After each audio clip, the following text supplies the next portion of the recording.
Thank you very much, Aaron, and thank you to Jeff. I echo everything he just said. So, as you all know, Village Caregiving is a West Virginia company. Born and raised that way, always has been and always will be, even though we proudly serve people all over the country in 22 states now. Our roots and culture and ideals and values are still West Virginia. And that's really important to myself. I know it's important to Andrew. I know it's important to Jeff. I know it's important to all of our family and friends. And many of you, many of you are here today. So thank you for that. You've been here for us really since day one, since we opened our doors right across the street there at 650 Main Street 12-ish years ago, 2013. We appreciate that very much. We wish that almost 4,000 of our employees nationwide could be here with us, but I think it's important that since they can't be, we recognize and celebrate, along with this beautiful building, celebrate the work that they're doing right now, which is the real work. It's the hard work. They're in almost 6,000 houses across the country, all over the country right now. And so I really want to appreciate and recognize that work, because we get to work here at this beautiful place. Some of them are going into very difficult situations and doing tough work. So thank you for them. And they let people age in the place of choice. Of course, that's most often at home. And we want to celebrate them and pledge to support them all over the country from this building. This is a tool for us to reach across the entire country, and we intend to do that. Special thanks, again, as Jeff said, to a lot of the people, I want to name a few of them, that made this entire building and campus possible. Drew Piles and Eric Wilson at Cornerstone Builders worked tirelessly. They've been outstanding. Seth Cyphers and Jill LaFear at Ackentucky, the vision and unique look of this place, that's part of their vision. Brett Barnett, who has been working almost 24/7 to landscape and get it ready and looking great for us. So thank you very much to them. They've done exceptional work. So Village Caregiving, a little bit more about mission. You know, we put people over profits. We put people over paperwork. We put people over everything as our number one priority.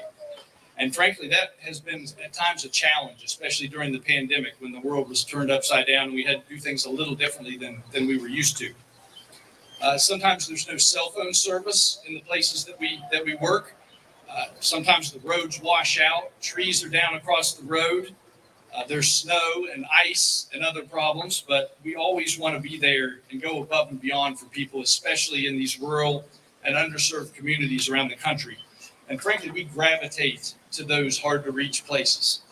Again, Jeff mentioned my dad, Dr. Bob Walker, primary care, family medicine doc. He inspired us, I feel like, to identify those places where those people are that need us the most, and that's where we have to go. That's where we need to be. You'll hear people say a couple things today, talk about Village Caregiving's sort of code, and that's always doing the right thing and always using common sense. If those are our guiding principles for our company, we can't ever go wrong. Whether we stay the size we are today, whether we go to all 50 states or even further than that. So those are going to be our guiding principles forever. To reach our goals, though, and to fulfill that mission, we need strong, dependable leadership. And that means leadership both within our company and in the states that we do business, and especially in our home state of West Virginia. So that leads me to an introduction. I want to introduce a good friend, one of the hardest working, most tireless, dedicated people I know. Works harder than I do, I know that. I want to mention our Governor Patrick Morrisey first, and I want to mention his wife, Denise Morrisey, our First Lady, works just as hard, trust me. They've been traveling West Virginia over the past few weeks, visiting and supporting all of these areas that have gotten hit so hard by recent flooding, and we appreciate that and their dedication and compassion. He and I first met in 2012 during the Attorney General race, and our friendship continues to this day. Governor Morrisey's first ever budget as West Virginia's governor, I want to mention this quickly. He made a historic record investment in home care. When I say that, I'm talking about the West Virginia Medicaid Age Disabled Waiver Program and the personal care program. These are programs that allow seniors in West Virginia to live at home, stay at home as they age and with their disabilities. And they're so important to seniors all over the state. And we serve them through our 10 offices and over, I think, 1,200 West Virginia employees right now. His demand for transparency and a dedication to nitpicking the budget is going to make sure that those dollars that he pledged are going to be spent the right way to help those people. Governor Morrisey understands the importance and the impact of home care, not just that people want to remain home, but that we need to keep people home because that has to be our mission, to let people age where they want. People want to stay home, and we're going to make sure they can. So we appreciate his investment and commitment to that. It's a key ingredient, really, to what he calls the backyard brawl in West Virginia in a business sense, not necessarily a football sense. And that part of that backyard brawl is going on right here. It's going on with these new buildings and commitment to home care. It's going on as the state looks at their budget. It goes on when they right size and cut through some unnecessary regulation and creating incentives to get businesses to come to the Mountain State. I believe that during Governor Morrisey's administration, we're going to see many other companies come to do business here and create corporate headquarters just like we have in West Virginia. It's a great place to be, as you all know, and we're going to continue to make it a great place for businesses to locate. So today, Village Caregiving is proud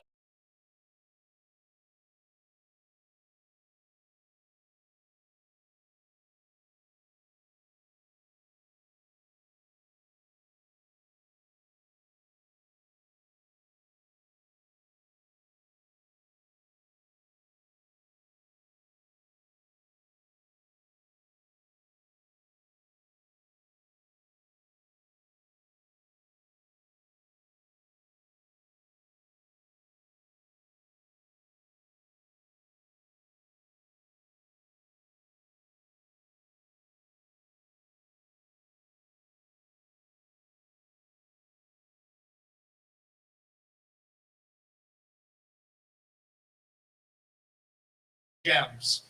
Your town is so inspiring. I think whenever people come to visit, whether they come for Fall Fest or they're just spending time getting to know members of the community, this is a very, very special place. So I know when Matt asked me to come here, I was really, really excited because I think it's just another step forward for this amazing community. Think about this. We spend a lot of time talking about how we're going to try to lure these big companies to come in to West Virginia. But sometimes we have these incredible finds right here. They're in hidden view. We have an opportunity here with a company that has grown from the very beginning and now has, I think, Matt, over 1,200 employees right in West Virginia. That's a pretty amazing thing. And these folks have come together and they're deciding to make West Virginia their home to grow. So when I think about how we can lift our state up economically, I am so thankful that most of the talent that we have is right here already in the state, and we can grow organically as a state, and that's certainly a big part of what we want to happen. You know, when I came here and I'm listening to the children's choir, and they're singing Country Roads. You know, what an amazing day to celebrate. There's so much vitality running through here. And I think that's because all of us can relate to what it means to take care of a loved one, right? And everyone has parents that get older. And the work that's being done by Village Caregiving, it's just incredible to be able to take care of so many people with honor and dignity and put people first. I think that means a lot. And the fact that the headquarters are right here in this community, I think that sends an incredible message into the future. I know that we're very proud of all the work that they're doing, and it's just so inspirational. So as I've had a chance to get to know Matt over a long period of time, I know he's dedicated to continue to build out the strength and to take advantage of the incredible opportunities we have to build healthcare jobs and good employment right here in the Mountain State. Once again, these are jobs, many of which might not be here, but for the dedication of these incredible people, and it's locally grown. We want to keep nourishing that, and we want to also make sure we're looking out for the most vulnerable, which is what Village Caregiving is certainly doing. You know, I look out and I see a lot of people, a lot of young people, some folks that have been around a little while. One thing we all know is we all age. Unfortunately, that is a fact of life, right? But when we think about what we've had to do to help our parents and step up,